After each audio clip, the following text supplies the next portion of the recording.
পূর্ব বর্ধমান জেলার কালনা মহকুমা সরকারি হাসপাতালের ৩ নম্বর গেটে রয়েছে মর্গ।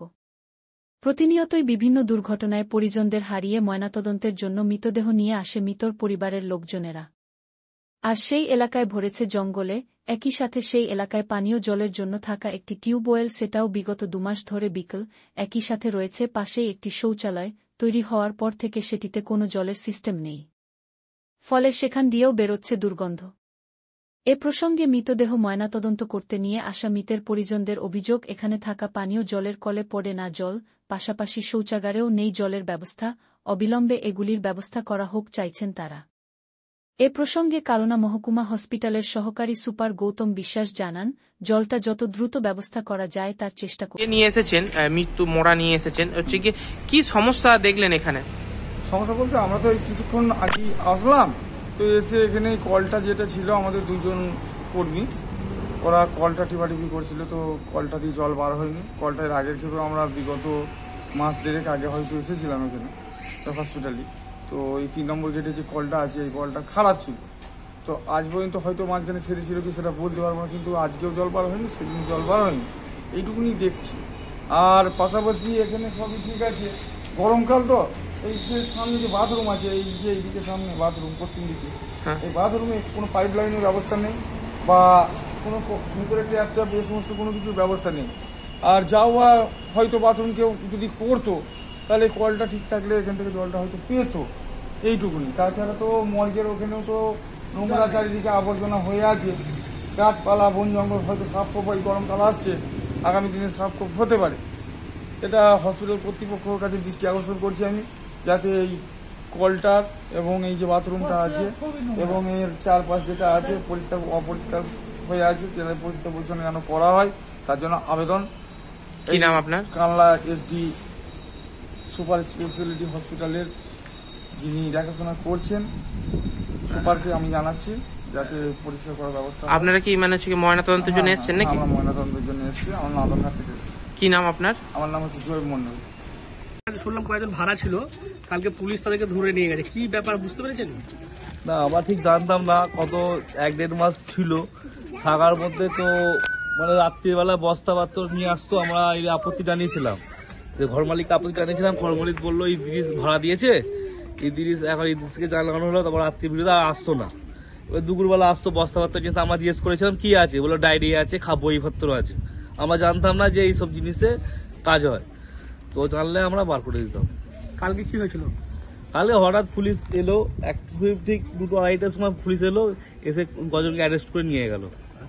এইটুকু দেখেছিলাম। শুনলাম নাকি লটারি নকল করতে বলছে, তো জানতাম না, জানলে আমাদের পাড়ায় আমরা থাকতে দিতাম না। ওদেরকে মানে এখানকার বাড়ি নয় নাকি? না, এখানে কোনো বাড়ি নয়। ওরা কি আশেপাশে কোনো জায়গায় মানে কারখানা বা কিছু আছে নাকি ওদের? তা ঠিক জানি না, কিন্তু গোডাউন আছে শুনেছিলাম, ওটা ইদ্রিস করে দিয়েছিল শুনেছিলাম। আপনার নামটা বলুন। ওর নাম শরীফ মল্লিক। এখানে এসেছি আমরা একটা ডেড বডি নিয়ে এসেছি, বা এখানে এসে করবো ময়না করতে এসেছি। তা এখানে আমাদের জলের দরকার, জল টল কিছুই না, একটা কল আছে, এটা কলটা খারাপ। তা পাশের দোকানে গেলাম, জল বললো এখানে হবে না, ওই কল আছে কলে যান, কিন্তু কল তো খারাপ, তাহলে আমরা জলটা মানে থেকে নেবো। তা দোকানদার বলছে যে কলটা এখানে আমার দিন থেকেই খারাপ আছে, কোনো এখনো ঠিক ঠিকানা মানে ঠিক হয়নি।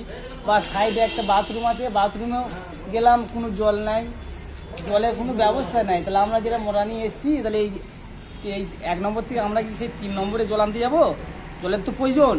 আবার এখানে এত জঙ্গল। না, এটা 3 নম্বর, মানে 3 নম্বর থেকে 1 নম্বরে যাবেন নাকি? হ্যাঁ হ্যাঁ। আচ্ছা। এবার এখানে জঙ্গল, প্রচুর জঙ্গল আছে, এবার সাপ টাপের উৎপাত আসছে, গরমকাল আসছে, এখন তো একটা পরিষ্কার করা দরকার, সেই সব কিচ্ছু নেই হসপিটালে। তাহলে কিরকম হচ্ছে? কি নাম আপনার? আমার নাম জামিরুল শেখ। মানে এটা সমস্যা হচ্ছে আপনাদের? সমস্যা হচ্ছে না, এখানে আমরা যে একটু জল খাবো, জল মানে খাওয়ার মতন কোনো দিন একটু বাথরুম যাবো, বাথরুমেও কোনো জল নাই, তাহলে আমরা তো একটা সমস্যার মধ্যে আছি না। কি নাম আপনার? আমার নাম জামিরুল শেখ। স্যার, মর্গের যে 3 নম্বর গেট, ওই গেটের ওইখানে যে টিউবওয়েল রয়েছে এবং হচ্ছে কি সেই সঙ্গে বাথরুম রয়েছে, একই সাথে জঙ্গলে ঘেরা এলাকা, যারা মৃত্যু নিয়ে আসে ময়নাতদন্তের জন্য তারা জল খেতে পারছেন না দীর্ঘদিন ধরে, একই সাথে টয়লেটটাও ব্যবহার করতে পারছেন না জলের অভাবে। গন্ধ এলাকায়, সাপ বেরোচ্ছে জঙ্গল থেকে, আপনাদেরকেও নাকি জানিয়েছে পেশেন্ট পার্টি, যেটা বলছে তারা জানিয়েছে, কি ব্যবস্থা নেওয়া হয়েছে? অ্যাকচুয়ালি আমাদের যে মর্গ এরিয়াটা আমাদের হাসপাতালের যে পেছন সাইডটা, ওইদিকে আমরা জঙ্গল যেটা হয়েছে, আমরা জঙ্গল কাটার জন্য লোকাল বিডিওর সঙ্গে কথা বলেছি, মিউনিসিপ্যালিটির সঙ্গে কথা বলা হয়েছে আমাদের। ইতিমধ্যে আমাদের যে জেলা পরিষদের মেম্বার আছেন এখানে, উনি এসেছিলেন, ওনাদের নিজস্ব একটা প্রজেক্ট আছে হাসপাতালে, ওনারা 200 কর্মী দিয়ে একটা ড্রাইভ করবে। আমাদের তরফ থেকে ইতিমধ্যেই যে পেস্টিসাইড স্প্রে আমাদের অলরেডি শুরু হয়েছে। পুলিশ ক্যাম্প অব্দি স্প্রে ডান, গতকাল অব্দি কমপ্লিট। তো আজকে আমাদের স্প্রে ওই অব্দি পৌঁছাবে। আর যে কলটা আমাদের ওখানে দেওয়া হয়েছিল পঞ্চায়েত সমিতি থেকে, আর টয়লেটটা পঞ্চায়েত সমিতি করেছিলেন। তো প্রথম থেকেই টয়লেটের ওনাদের যে কি শিডিউল ছিল সেটা আমরা অ্যাকচুয়ালি আমাদের কাছে ক্লিয়ার ছিল না। তারপর আমরা লোকাল বিডিওর সঙ্গে কথা বলে জলের ব্যবস্থার জন্য আমাদের যে ট্যাঙ্কি আছে ওখানে আমরা বলেছি আমাদের ট্যাঙ্কি থেকে একটা লাইন দিয়ে জলের ব্যবস্থা করতে। উনি আমাদের আশ্বস্ত করেছিলেন যে ওটা আমাদের জলের ব্যবস্থা করবে। এবার কাজের অগ্রগতি কতটা সেটা আমাদের একটু খোঁজ নিতে হবে এখন। টাইম কলটাও টিউবওয়েলটাও মানে হচ্ছে কি দীর্ঘদিনের খারাপ? অ্যাকচুয়ালি ওখানে খারাপ আমাদের কাছে এখন অব্দি সেরকম রিটেন বা আমরা শুনতে পাইনি। যা হোক, ওটা আমরা লোকাল পঞ্চায়েতের সঙ্গে কথা বলবো, পঞ্চায়েতের মাধ্যমে আমরা ওটা করিয়েছিলাম। যত দ্রুত সম্ভব 24 ঘন্টার মধ্যে আশা করছি আমরা ওটা কমপ্লিট করতে পারবো, কারণ আমাদের লোকাল পঞ্চায়েত আমাদের যথেষ্ট হেল্প করেন এই সমস্ত ব্যাপারে। আমরা চেষ্টা করছি পরিষেবা সমস্ত সুষ্ঠুভাবে চালু করতে। প্রায় 2 মাসের উপর ধরে খারাপ। অ্যাকচুয়ালি এটা আমাদের কাছে সেরকম করে কিন্তু নেই যে 2 মাসের উপরে খারাপ, কারণ আমাদের সমস্ত পেশেন্ট পার্টি আমাদের আউটসাইডে যত কল রয়েছে, এবং ইতিমধ্যে আরো একটা আমাদের জেলা পরিষদ থেকে জলের কল বসানো হয়েছে আমাদের। তো বাইরের যে সমস্ত জলের জায়গাগুলো রয়েছে, ব্লিচিং ওয়াটারের সমস্যা আমাদের হাসপাতাল চত্বরে খুব একটা নেই। এবার যেটা আউটসাইডে রয়েছে ওটার জন্য আমরা কথা বলছি যে ওটা কি খারাপ আছে বা ওরা কতটা দূরে কাজটা এগিয়ে নিয়ে যাচ্ছে, আমরা সেটা তদন্ত করে দেব।